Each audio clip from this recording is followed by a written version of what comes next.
If I was the Miami Heat, this offseason would be full of star hunting.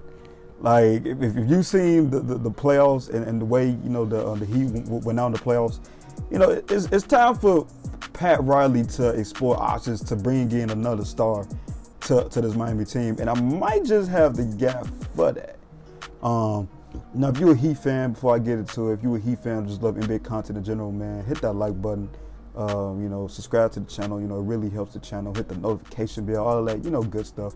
Helps the channel get out to more people just like you guys who love, content like this. And too, like I said, leave a comment if you agree with me that Donovan Mitchell could be a really good add to this team, to this Heat team. So leave that in the comments too as well. But as we know, the Heat will be star hunting this offseason, and Utah Jazz star Donovan Mitchell is rumored as a target for the Eastern Conference contenders. Now Mitchell has been linked to the Heat on occasion over the last year, with his future in Utah up for debate, with the Jazz failing to advance past the second round of the playoffs over the last 6 seasons. Eric Walden of the Salt Lake Tribune went in depth with an article proposing trades for the Jazz with every team in the NBA, which included a deal with the Heat to bring Mitchell to South Beach. However, the Heat would give up a massive haul to land a third certified star to play next to Jimmy Butler and Bam. Walden has the Heat sending in his article Tyler Herro, Max Strus, Duncan Robinson, P.J. Tucker, Omar Yurtseven, and a trio of first-round picks in 2022, 2024, and 2027 for Mitchell. Now, if you ask me, that is a haul, but to get a star like Donovan Mitchell, like that's something you would probably have to give up. This ain't no just random little guy or whatever. Like it's Donovan Mitchell we talking about. So obviously you have to give up a pretty big haul for him. But like I said, considering a low-key option for Mitchell, the return haul wouldn't be star-studded, but would feature a high-scoring guard and some, usable volume besides, if you Utah, it's nothing crazy, but at least you get solid options, or pieces in the trade for Mitchell. Now, what will Mitchell provide for the Heat if he's, on his team? Now, that's something.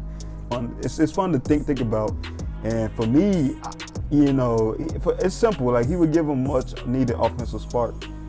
Mitchell would give the Heat an explosive scorer who has averaged better than 25 points the last 2 seasons. However, the deal would also ravage much of the depth Miami has relied upon during the current run of success. But for me personally, it's become clear that Butler needs more consistent help on the offensive end, and Mitchell could provide that spark.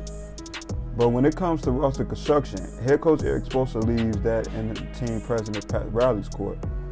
However, the veteran skipper thinks the Heat can't succeed by keeping their current core together. And Spoelstra even said, man, it's a Pat thing. But look at the history of how we've done things since Pat and Mickey have created this culture.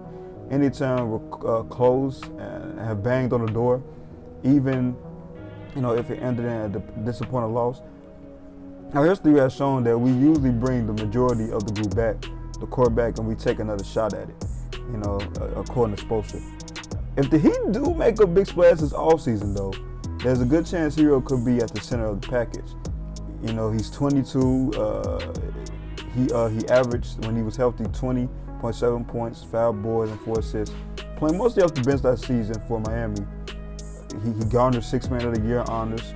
Well, Herro did not play out the starting lineup. He notched 32.6 minutes per game, the same as Bam. He also put up the most field goal attempts per game with 17. Now, while his bench scoring was valued in Miami, Herro has been clear that he wants to be in the starting lineup next season. He even said, in his exit interview, yeah, for sure. He told reporters during his exit interview on May 31st, in some way, I would like to start. I think, it's my 4th year, so I think I've earned it. And we'll see what happens. For that to become reality, Herro will have to continue to improve as a facilitator and take a leap on the defensive end. like I always say, man, it takes two teams to tangle, and we already know that we heard rumblings that the Jazz are possibly, probably going to look to, shake up some things. Now, does that mean moving Mitchell or Rudy Gobert? Because personally, I don't think they would like get rid of both. I think it's one of those things where it's one or the other. So we'll see what happens. Me personally, I leave towards them maybe really, giving up Rudy more than Donovan. But hey, man, in the NBA, we never know. And if you're the Heat, you should look, to explore all realms, to try to get this guy Donovan Mitchell in it for the Heat, because it would be an amazing fit. I don't know about you, I would love this fit for the Heat. But if you're a Heat fan, man, leave in the comments how you feel about potentially adding, Donovan Mitchell to this team, and leave two, ways that he could definitely, bolster this team, chances, to get further into the playoffs, of course, but or get to the finals. They made it pretty far, but as far as getting to the finals, and possibly winning it, does Donovan Mitchell, improve, this Heat team, that much? So leave that in the comments, but. Like I said in the beginning, man, if you're a Heat fan, NBA fan in general, man, hit the like button, man. Leave a comment and subscribe to the channel, man. It really helps. It really helps the channel, man. Get out to more people. But that's gonna be it for me. Yeah.